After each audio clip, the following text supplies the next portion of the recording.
All right, guys, welcome back to Dads Against the Narrative, the show where we cut through all the noise, challenge the status quo, and talk real talk about life, family, and the world all around us.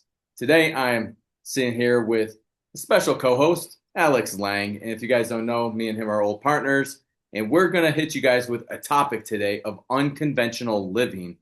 And both of us have lived unconventional lifestyles, so this is going to be a great topic for us to actually dive in and see what the benefits are and maybe some of the not so positives in an unconventional lifestyle also. I'll pass it over to Alex. Thanks again for being here, bro. And I'll let you start us off. Let's roll. Yeah, man. I find it so interesting every time we talk, and we were just jumped right before we jumped on, we were talking about some of the things that we're going through in our life. And there are so many synchronicities with our life. So those that are listening don't know, Jack and I both 13 and a half years in the military. Both of us got kicked out, forced out because of not taking the COVID vaccine. We both RV lived.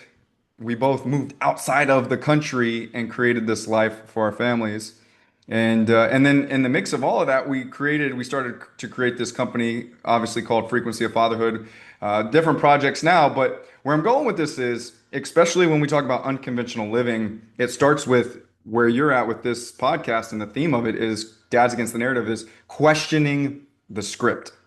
And for me, that moment when I think about all of this, it comes back to that time when I got forced out of the military at 13 and a half years. And the big thing was I had tied my identity to the rank, to the structure, all the expectations of being in the military. So when I lost that identity and that vision of what I was building for the military, I became lost. And I'm going to throw it to you here in a second, but I want you to think about this, that most men, especially when we come to questioning the script, most men live a life that's handed to them. And what I mean by that is school, the job, the mortgage, the routine, and they do this without ever questioning it because that is the tradition. It's just traditionalism. We follow those that came before us. And that's no, most men never question the default setting. So for me, this whole unconventional living, when I lost my job, it came back to, all right, what opportunity is presenting itself? Where do I feel out of alignment? Where do I want to step into to be a better version of myself? And within that, within losing my job and things of that nature, I realized we all have this fundamental piece of wanting to serve. It's about service to others. And most men, they don't even get to question the script because they're so tied up into their conventional life. Yeah, bro, 100% that handed life. I agree 100% because I feel like when I look back at my trajectory to where I'm at, it was all handed until that moment where I said, no, I'm not taking the COVID vaccine. No, I'm not going along with this just for my life and my being. Um, I'll figure it out. And it was scary. I think that's a big thing, Alex, that a lot of people don't talk about is like the courage that it takes to like, or fortitude that it takes to overcome that kind of shit is not easy. One, I remember the first time we met, you and I talked about like our mental wellness at that time, and it was like just a roller coaster, up and down. Like some days were good, some days were bad. Trying to figure out balance with the kids now that you're around the kids all day, balance with the wife now that you're with the wife all day. It's a lot that I don't think most men can handle. But I don't think most men are what we would consider real men. I think they're just in the box, in the script, and they're running with the narrative. They're going because they're so busy. It's I'm not blaming them or anything. I'm just saying that they're so busy and life has turned this everything into a grind. So it's like, all right, let's grind, grind, grind for what? For what? And that's when it hit me is what is this handed life script versus free living about? And so when I got removed from the military, it was like, dude, well, who am I? What is life about? What is it for? Why am I here? And those were some questions that finally and those came up once before. It was when I was in Afghanistan in 2010. And I remember I left a recording on my laptop in case I died. A lot of guys did. I learned it from a sergeant. He's like, hey, dude, and I was a private. Just leave this just in case something ever happens to you. And sure enough, I did that. And I look back at that when I was in Afghanistan. And it's funny because, hold on, I just got tied up with something here. Decline that. All right. There we go. We're back. All right. So, in Afghanistan, it made me think of like, who am I? Oh, I'm a leader. I'm going to be a leader of soldiers. I am a leader, blah, blah, blah, right? And everything became tied to the military, which I didn't realize until I got out again. And then as I commissioned and I went from sergeant to lieutenant, uh, that was it, man. My calling in life was to be a leader in the military. And I loved it. Guys, I absolutely love being in the Army. I know the jargon, I know the lifestyle. I enjoyed it. I enjoyed going to the field when most people didn't enjoy going to the field. I could stay in that field every day for months on end. It never really bothered me like it bothered a lot of people. And so I thought I knew who I was. I continuously asked that same question. Who am I? Who am I? Who am I? What's this life about? Well, when I got out of the Army, that's when it really hit me. Who the fuck am I? I'm not a soldier. I'm not a leader of soldiers anymore. Now I have to be my purpose. Fuck. Well, my purpose was being a leader of soldiers. That's what I thought over and over. So that question bobbled off my head probably for the first year of being out of the military. Up until I talked to Alex, actually, I think it was almost a year that I was out of the military. I think about 10 months when you and I met up in Florida. And I didn't know what it was. But I started getting glimmers and little pieces that would fall down and hit me in the head and be like, hey, wake the fuck up. This is what you're here for. You're here to be the best father. You're here to be a leader of your family. You're here to start with the family first, with yourself, then your kids and your wife. And right here's your purpose. What are you doing? Wake the fuck up. And that was like, that was a big turn of events because at that time I was drinking, I was hiding my alcohol consumption. I was smoking weed all the time again for the first time in 15 years. And it really changed my perspective on like, all right, well, let's start here and see where this goes. Because I didn't know where that was going to go. I didn't know I was going to get into the fatherhood business. I didn't know I was going to get into coaching men again, which same thing I did in the military. And did I want that? I don't know. It just started falling into place, just as like our relationship, Alex, kind of just fell into place. And I look back, I'm like, how the hell is this even possible? How can we both be at the same time in service and the exact same story? We both RV'd, we both world schooled, we both homeschooled, we both unschooled. Like it's you keep throwing the things out there. It's like we both have messed up in our relationships and rebuilt them. You know, it's like that people don't talk about all of that. So when I start meeting you and we start having these conversations, I'm like, well, fuck, man. There's other men that are really trying to be better men. And that's when I started realizing, what am I here for? I'm here just to spread awareness. But what I'm here for, number one, is my family. I'm here to be a father, a husband at the best level I could possibly be. Once that starts happening, just other things start falling into place. I don't know. It's hard to explain, but it's like I'm not in control, but God's telling me where to go, and God's handing me the next script of like, hey, here, try this.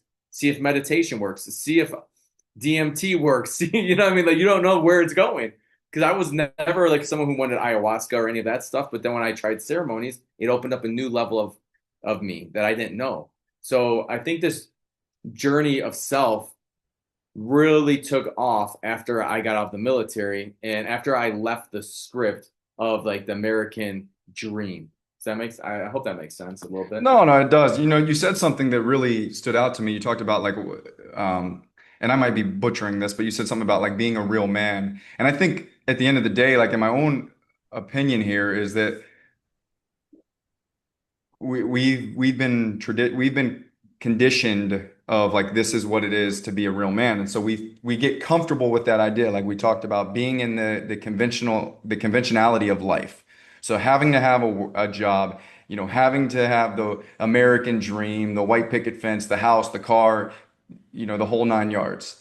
And then the reality is we don't really talk about the emotional state that's tied to that. We just focus on the material aspect, but where you and me are starting to find more fulfillment in is that we started to get curious in our emotional state because we were so numb to the fact. And you talked about courage. And a lot of people don't realize that you can't walk in courage and push away fear. Like, you can't numb one and expect to feel the other. And where a lot of us men that are just in this role of continuing the routine, it's the fear that is pushing them from stepping into their true self. And what happens is when we push these thoughts, we're not happy or we're coping through this process, these emotions and things come out sideways. They come out sideways in the form of, like you were saying, alcohol and drugs and scrolling and work and whatever the case may be. But those are indicators that something that we're out of alignment of who we need to be. And so what happens, and I'm sure you've heard this term, that the rules of three, like things come in three. Well, if you really sit with what's coming up, you can stop that pattern of the three, right? The thoughts of the three. But if you keep pushing things down and you just stay stuck into this script that we're talking about, it's going to continue to show its face in different ways. And where, where all this leads to is that in order for us to live this life that we're happy about, you have to break the pattern. You have to be willing to say, okay, enough is enough. I I can tell you from many, coaching many men that the reason why fathering is so hard at this point in our lives, we say it's so hard, is because we're used to seeing a role model. Someone emulates it for us. And a lot of the emulation that's happened in our lives, we're seeing some bad, more bad than good. So now we're trailblazing this path. You, Jack, me, other men that we know are walking this path of, okay, what does real fatherhood look like?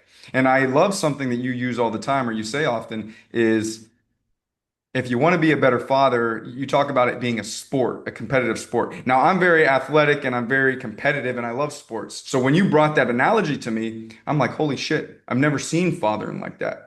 So many men, they want to be the best in other aspects of their life because once again, we want to feel valued. And we haven't put a priority on fatherhood. So majority of the men are just like, okay, I'm financially providing, but I'm not emotionally present. Well, the reality is our kids don't need us as just financial providers. They need us as emotional facilitators, people that are there that can help them through those challenges. And that's where, like where what you're doing in this podcast and everything that we're going through, you want to be a better father, you got to father. Well, what's that look like? It looks like different things to everybody, but the reality is being present, trying, taking a deep breath, working on ourselves, like self-love, self-care is what's going to make you a better father. And some people might say, well, that sounds very selfish. But the reality is, our kids are going to take so much from us. We have to pour into our cup because we can't pour from an empty cup. Self-care can look differently. Tell me what are your thoughts on that? Yeah, bro, no, it's that old saying of you have to be selfish to be selfless, right? You can't be, and that reminds me of a story in the military when I just became a sergeant or maybe a corporal, fucking worst rank ever. It's E4, but you get a higher title. And they sent me the WLC Warrior Leaders course. I was in Germany at this time, and this is like you officially get to be a sergeant or NCO once you go through this course, right, in the army. And I won like the top soldier of my bay, right? And they picked the top soldiers, and then they go against each other at the board. The problem is I got everyone in my bay set up. I did all their ties. I was really good at ties. I was really good at making sure everyone's dress uniform looked dress, right? The problem is I didn't take the time to take care of myself. I hurried up and did mine so I could help everyone else. And I'll never forget this lesson because the lesson is so true. Even as a father, I bring it back up all the time to my kids. And I went to the board and I got kicked right out. I didn't even get to speak. I'm like, what the fuck? And the sergeant or the instructor was just like, well, you didn't take care of yourself. You took care of everyone else. This is one of the most important lessons you'll learn as a leader is that you need to take care of yourself first so you can take care of everyone else. But you chose to barely take care of yourself and take care of everyone else, so you failed. And I was like, dude, that lesson, one of the best lessons I could have ever learned in the best way because I didn't want to be at that board. I wasn't prepared for anything, so it was cool in my eyes because I took that lesson away. But that's the same thing in fathering. You have to take care of yourself so you can take care of your family. Otherwise, you're not going to show up the same. You're gonna if you miss a workout one day, you could just be in such a bad mood, and it catches me all the time where I'm just like, dude, all I needed to do was sweat today. If I just would have sweat, I would have definitely felt better. The happy hormones would have been kicking in and good chemicals. But instead I didn't. Instead I was lazy and I chose to side with the fucking lazy side of me instead of saying, hey, discipline, kick in, right? And overcome that bullshit. So I definitely think you have to be selfish to be selfless for sure. And then another thing that you talked about was we have to face fear. There's no getting around this. I don't care how it is, how it looks for you. It doesn't need to be physical fear, though, as Alex was talking about. It can be emotional fear. Emotional fear looks totally different. You could have all the money in the world, you can have the best house and the best setup, and you don't need to worry about any of that. But then internally, you're just destroyed. And it's funny because my wife and I will always look at things and be like, dude, we're rich in every area except for the monetarily spot. But it also is like it levels you out and makes you feel very calm and you don't worry about it. But to get here, we had to face fear in so many levels. One, the fear of moving from the United States, the fear of what if it is as bad as people say it is. That's a great one. That's a great one right there. As bad as other people say it is, not as bad as I think, as bad as other people believe. And so when you overcome that fear, you realize others' opinions don't mean shit. But then you have to face those internal wounds that a lot of us have never faced. And this all goes to being unconventional. When I meet people who are living in Mexico, right where I'm at, it's so great because so many of them have faced their fears, have overcome so many obstacles where it's like, I'm not sure in the Dominican Republic if you meet expats and you're like, dude, you guys have actually done the same thing. Not all of them. I'm not saying all. I'm just saying there is a lot. And it's the people who have left that country, their original country that they're from, and they've tried a different lifestyle. And you meet them and you're just like, wow, they couldn't have just done it physically. They had to do it mentally. They had to prepare for that kind of move. They had to also face some kind of inner turmoil to say, you know what, I'm not going to follow what my family did before. Henceforth, being a new generational pattern, right? So that's a hard thing. And that's a big pill to swallow, but the work is so worth the fucking squeeze, man. I'm telling you.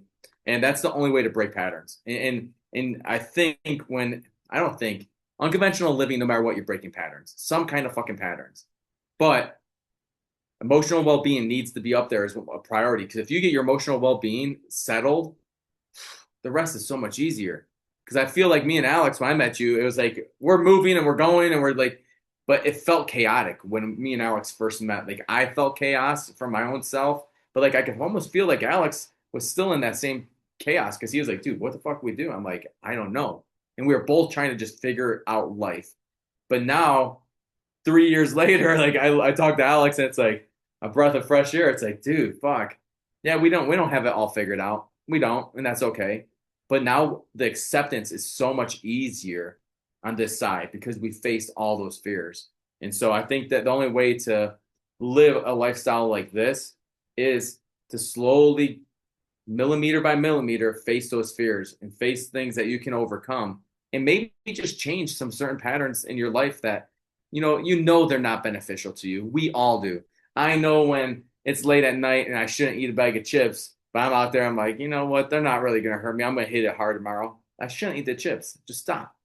Do that for 5 days and then see. Well, now you have a new pattern. You don't snack at night, right? Wake up 10 minutes early. 10 minutes early. That ain't shit.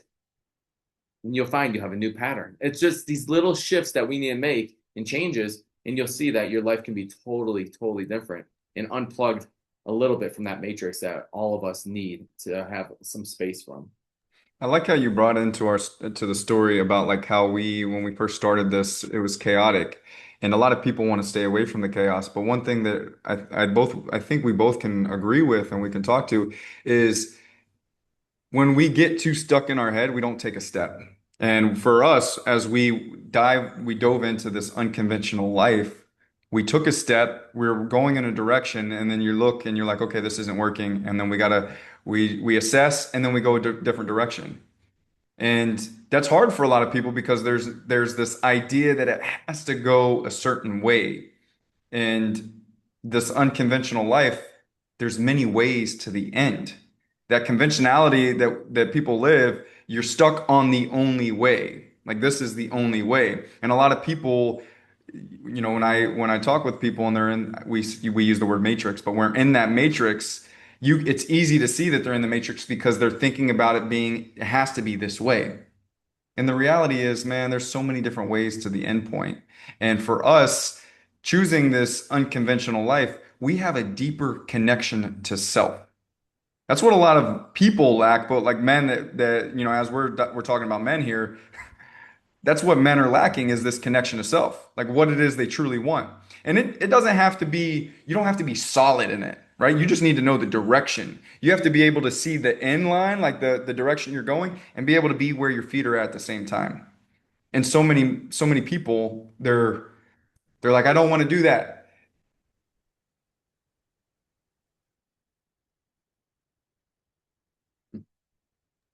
Sorry, my daughter came in and she was about to take a deep breath and blow her load. I don't know.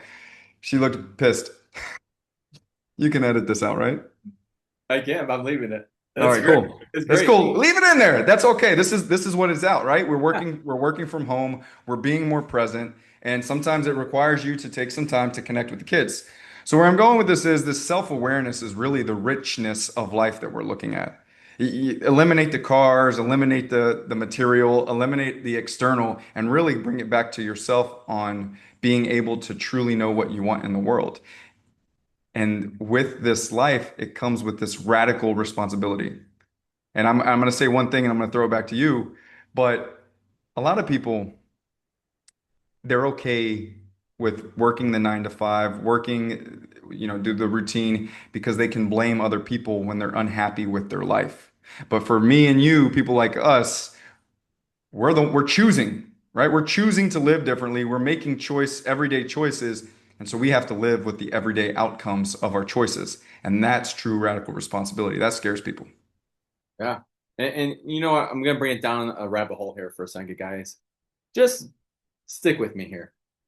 You know about the Emerald tablets, Sumerian tablets, right? And it mentions the Anunnaki. So we all pretty much know the Anunnaki if you're listening to the show, what we've talked about before. The Anunnaki are allegedly the first humans, not humans, but they created humans. But what did they create humans for?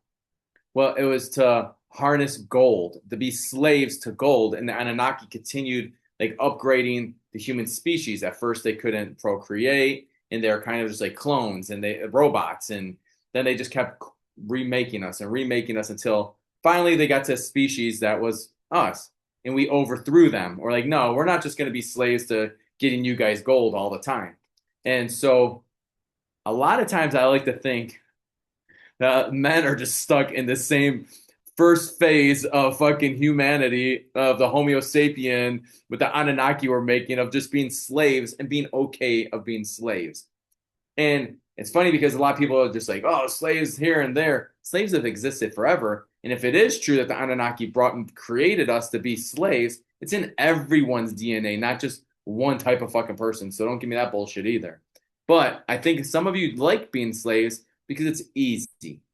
What do I mean by being a slave is easy? Well, you don't need to think for yourself. It's like being a private in the military. Private is the easiest job. They just need to show up in the right uniform and on time. And when they do, you just tell them what to do. Go wash this. Go pick up weeds. Go shoot your gun. Go, right? Now clean your gun. Now clean yourself. Now change your uniform.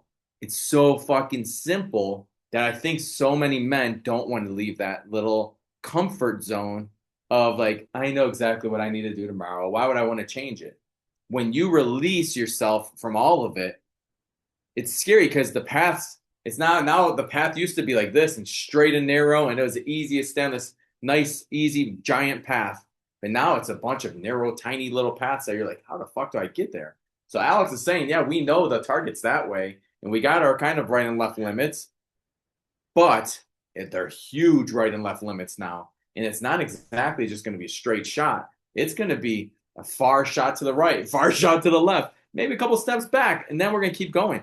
And you have to figure that out on your own. And that's scary as fuck, especially when you have children involved and you're like, dude, I need to make sure my kids eat. I need to make sure they have a roof over their heads. I need to make sure I'm also staying in shape. I also have to make sure that we're eating healthy. I need to make sure my wife and I have a great relationship.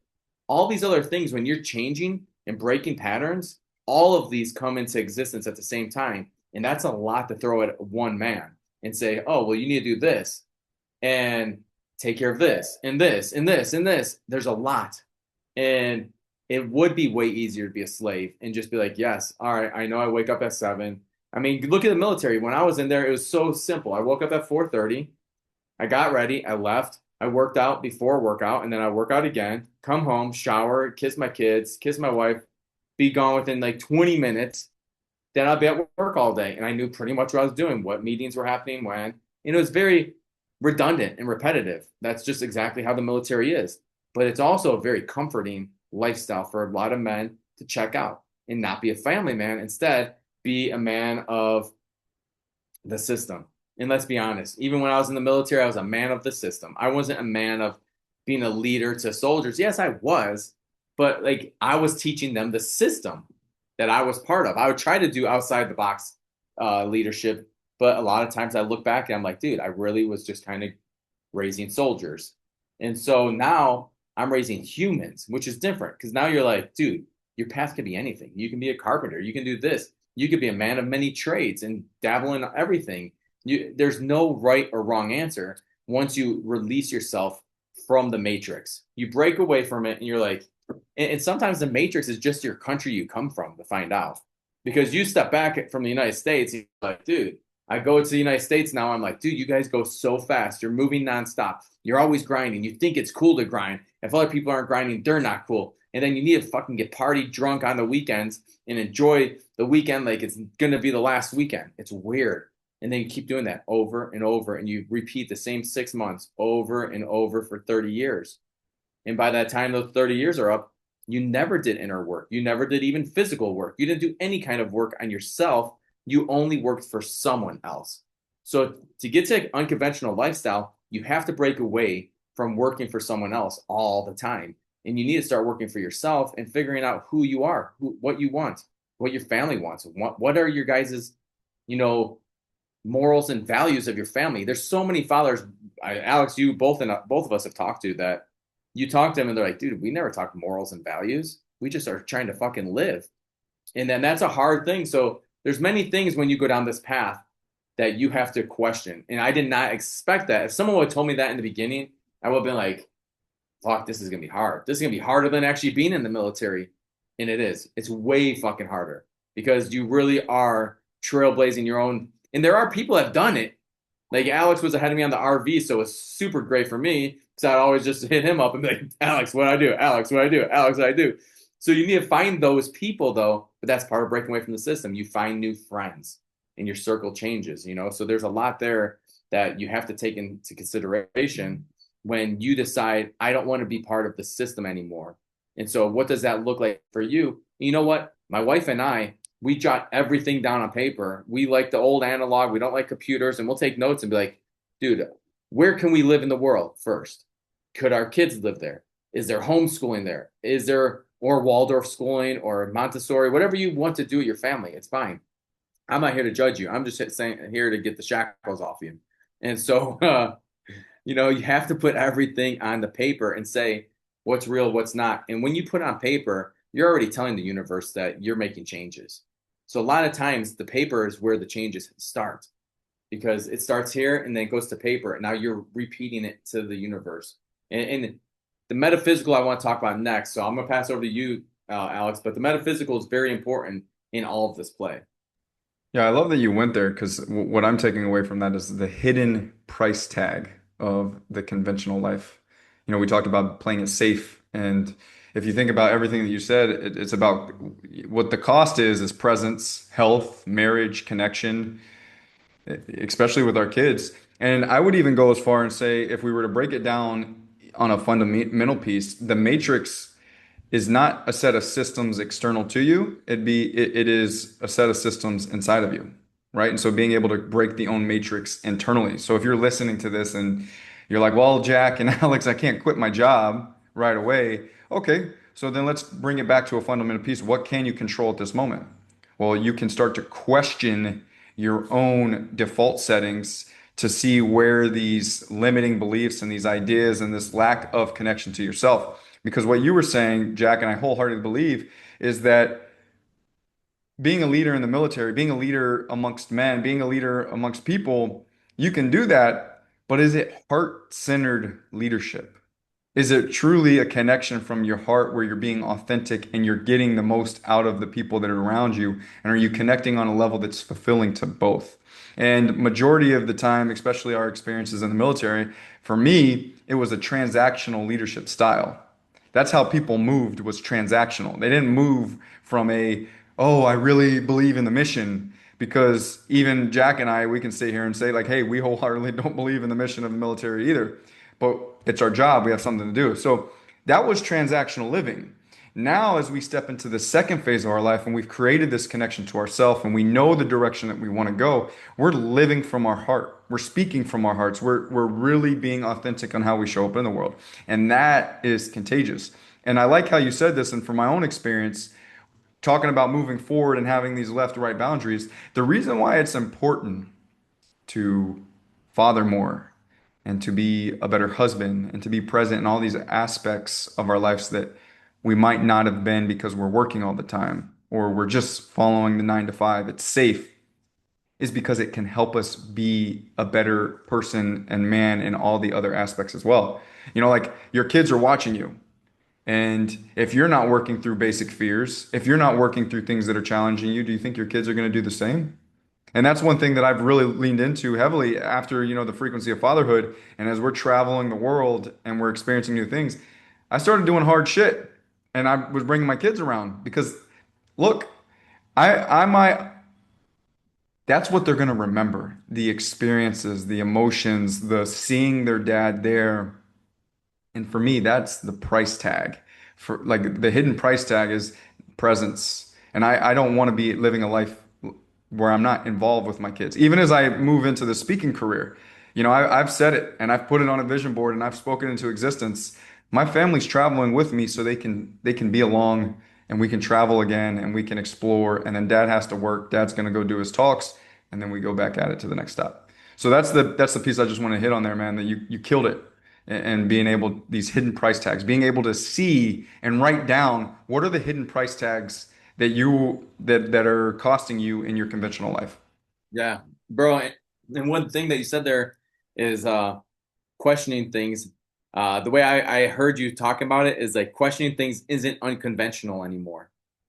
And because in my head, when you're saying all this stuff, I'm like, dude, this isn't unconventional anymore. Now that I'm thinking about it, more people are homeschooling than ever before. More people are not vaccinating their kids than ever before. More women are giving birth at home than ever before. Well, since like 100 years ago when the Rockefeller Foundation didn't exist, right? And so it's not unconventional because you don't know about it. It's just not in your perspective at the moment. It's not in your peripheral, right? It's not there. But once it is, and you open up that door, you're gonna realize there's a lot more people living that way. And when you look at those types of people that you deem unconventional or crazy or any of the above terms that people use, right? Like conspiracy theorists or tinfoilers or whatever. Uh, you're going to find out that those people are healthier. They're healthier. They're more connected to their family. They're more grounded. They're better leaders. They're more understanding. They have more capacity for emotions and they have a better literature, emotional literacy to speak their emotions. And then they're more empathetic and they know how to feel for you. And then you find that these people that are living the unconventional way, when your kid falls near them, they're the first ones to jump up as if that's their kid. There's all of a sudden a community based feeling among the unconventional people that we're saying, hey, maybe we lost this feeling of community amongst each other, of us all parenting each other's kids. and trusting the other parents have done the work too.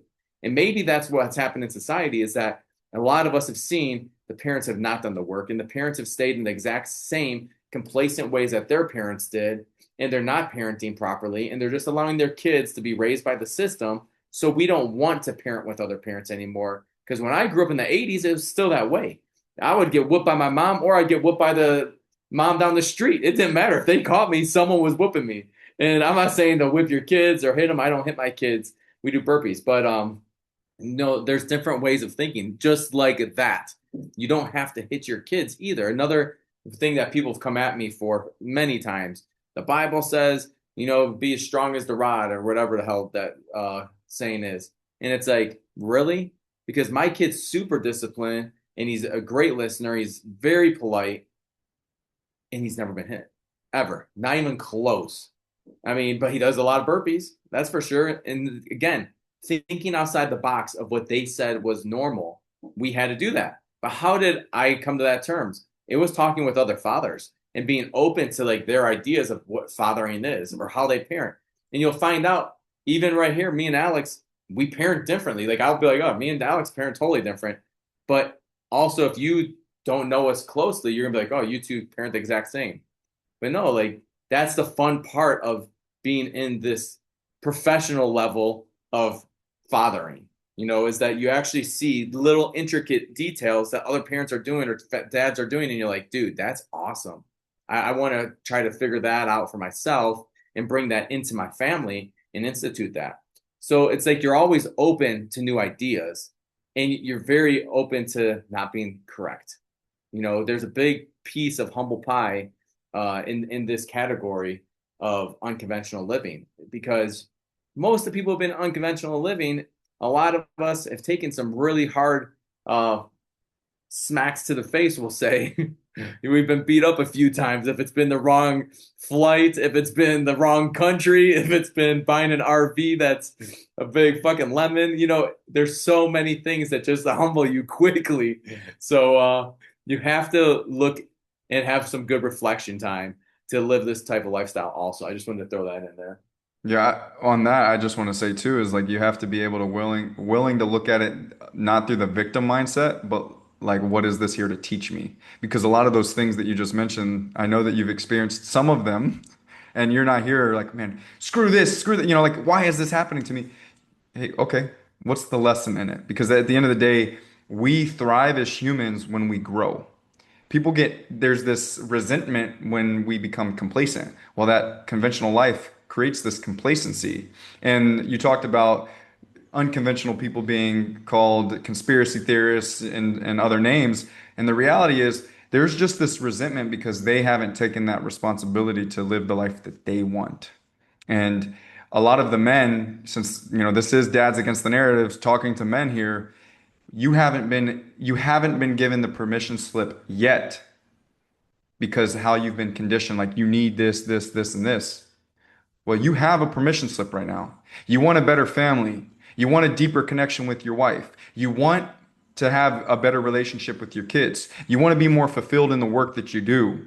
You want to be happy with where you're going, your experiences, then start to question why you are where you're at.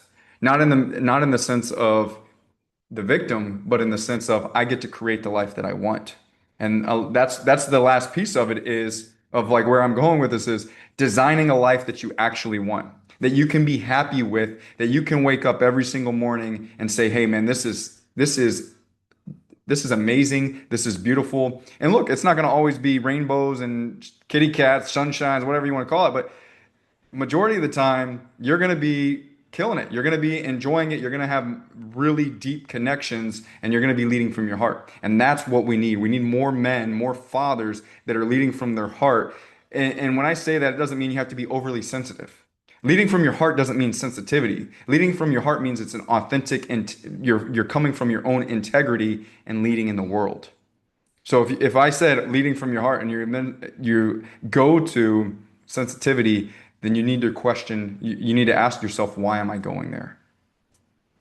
Bro, that's a really, really good point. I think a lot of men don't want to talk about heart led or heart centered fathering because they do think it's feminine, and then they don't want to talk feminine energy because that's gay, right? You're gay if you do that, and it's like, what? No, no, no, guys. I'm telling you, this last year was a big one for me talking about heart centered because I went and did Tepescohuite. I did a ceremony, and literally every time I've done it, I went to two ceremonies. I've done it 3 times now. Every time was about me getting more heart centered. Even though I've never hit my kids, I love my wife, and a lot of people would be like, "Dude, Jack's really heart centered, loving guy." But I felt like no, I could get better. I could fall deeper into it because I felt like I'm so stern to my kids all the time. I'm always on like we have to hit this regiment, right? It's like 7 o'clock we brush teeth, 7:30 we do this, and I was like I needed to soften all the way, and sometimes just allow life to be. And so when you do that, that's softening your heart, allowing life to be instead of us trying to control it as men we often do. And I didn't realize that. I didn't realize I was controlling it with a hard grip at all times. And so when I did realize it, my wife brought it to my attention and I was open to that feedback. I'm like, well, at the same time, someone offered me a ceremony. I was scared of death to do DMT. And they're like, oh, it only lasts like 10 to 15 minutes. I'm like, okay, okay, this is going to help me grow, but I am scared to death to do it right now. Again, even when you go into the plant ceremonies, it's scary. Those people, I always have a extra notch for those people because I'm like, oh, even I mean, not the people who are addicted to ceremonies. That's a whole different thing because you could just take the band-aid off one problem and put it right back on. And so it's the people who've done it who are afraid to do it. And they're like, but I needed something to release in me. And they went to these ceremonies, if it's combo, if it's ayahuasca, if it's just mushrooms, if it's, Pescawite, changa. There's so many different things out there. Um, that also help heal us. And when you go through it, it is scary. It's some people go through some real tough things. And it shows you also the metaphysical world is real. Because when you're there and you're starting to see your other ancestors and you're feeling the connection, and it feels as if they're in you, they go right through you. Everything's geometrical patterns. As we've seen many times from Tesla to Einstein, a lot of these guys who were part of the system actually um, talk about the geometrical patterns and frequencies and vibrations of the world in the earth that we don't dabble in enough. It's also why they took the element ether away. So we would stop talking about the metaphysical. So we'd stop worrying about what's in between people and we'd worry about just what our eyes can see, the physical, which is less than half of what we see actually. It's mostly ether. What do you think 5G does? It doesn't make your cell phone better. It changes your frequency. When Rockefeller changed music and brought it to a different megahertz where the frequency was off, it killed your frequency. When they removed the bells all over the United States, it was to stop frequency for you, right? So it's like you have to look back to those frequencies and those vibrations that actually make you who you are. That's the ether element. And we need to go back and say, hey, you know what? Maybe I've never even looked at this part. And actually, for me, I actually started looking at it in the military in Afghanistan because I was like, that was my first time. Like I told you guys, I was asking myself, what the hell is my life about? What is it for? And then I started reading about Deepak Chopra and all these other things, The Secret, and some other big books that just were like, oh, wow, I can actually do a lot more with my mind than I can with my body. But here I am only using my body. So again, guys, we're bringing in all this unconventional ways in living. One of them is meditation or prayer, however you look at it. It's speaking to a higher source or just connecting yourself because you are the higher source to your recharging station, right? And because you need to recharge yourself.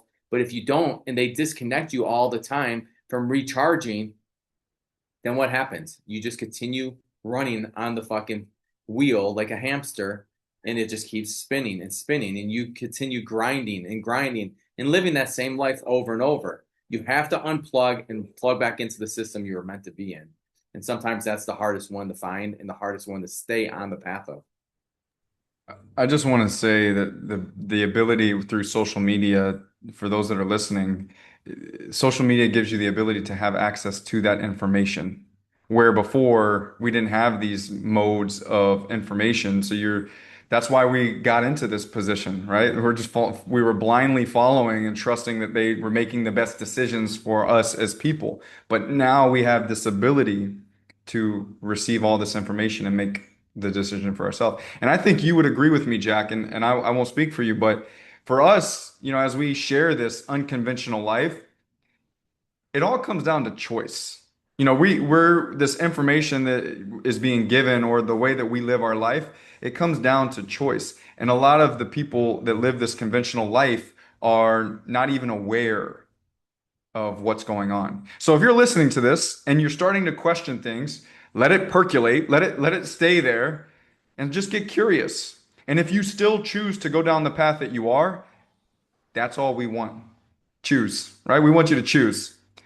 Doesn't mean that I agree with those that are out there, but at the end of the day, you at least have a choice to change the trajectory of your life, not just follow blindly.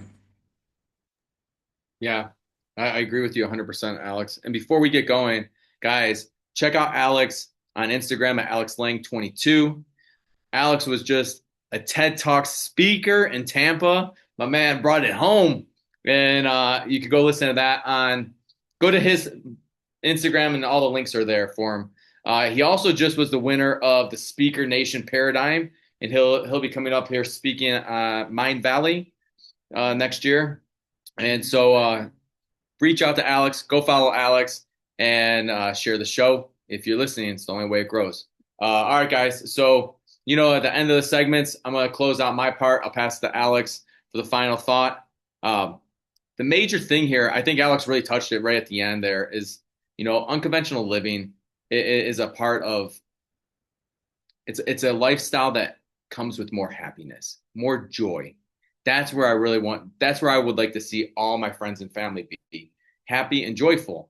And a lot of times, though, they think they're happy and joyful because they're drunk and they're dancing on tables and doing crazy shit. But that's not what happy and joy is. Happy and joy is without, you know, adding additional resources like alcohol or weed or tobacco or anything. It's you finding real happiness.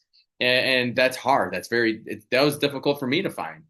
But I'll tell you what, guys, when you get to that point, you're going to realize being with your family, being with your kids, there's nothing more special.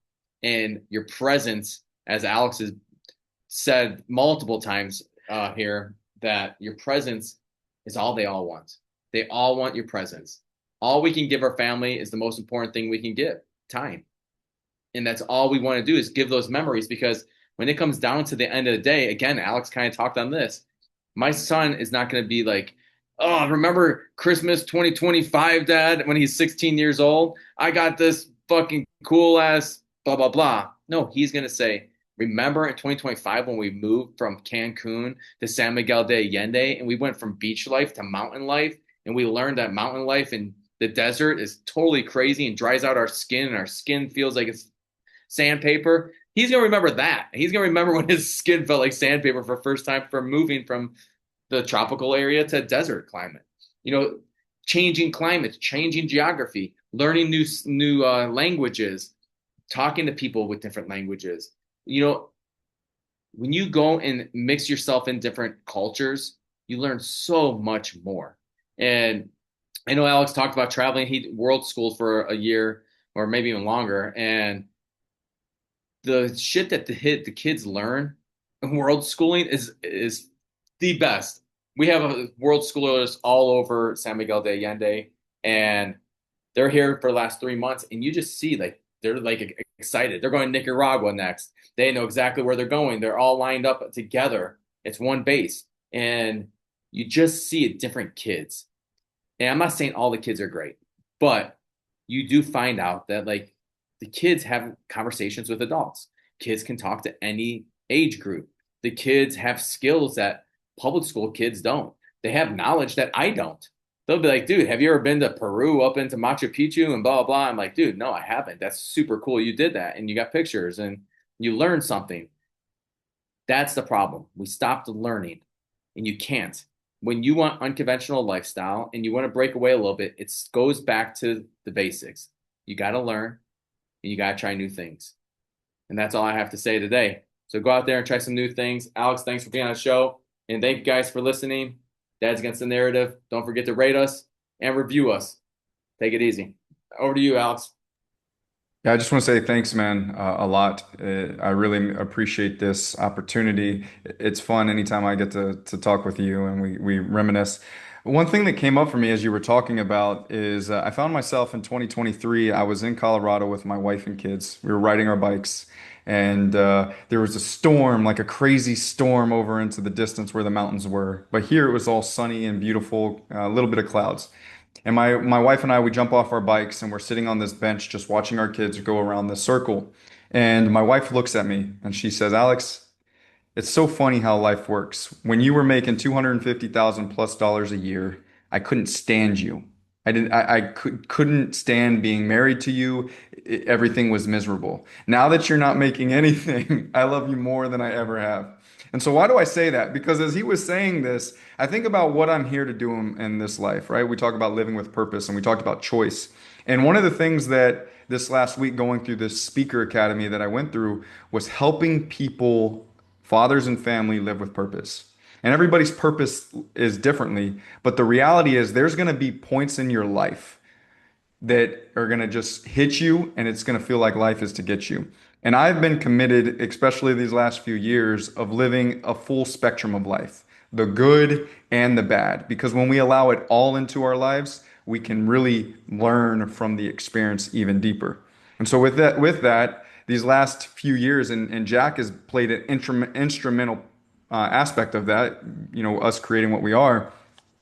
It comes down to being able to sit in our challenging times and bring it into purpose. So men, whoever's listening, you have an opportunity to create a connection with yourself so you can choose the life that you want for yourself and for your family. And that is what it's all about. I appreciate you, Jack. Absolutely. I'm with you, bro. We win or learn. All right, guys.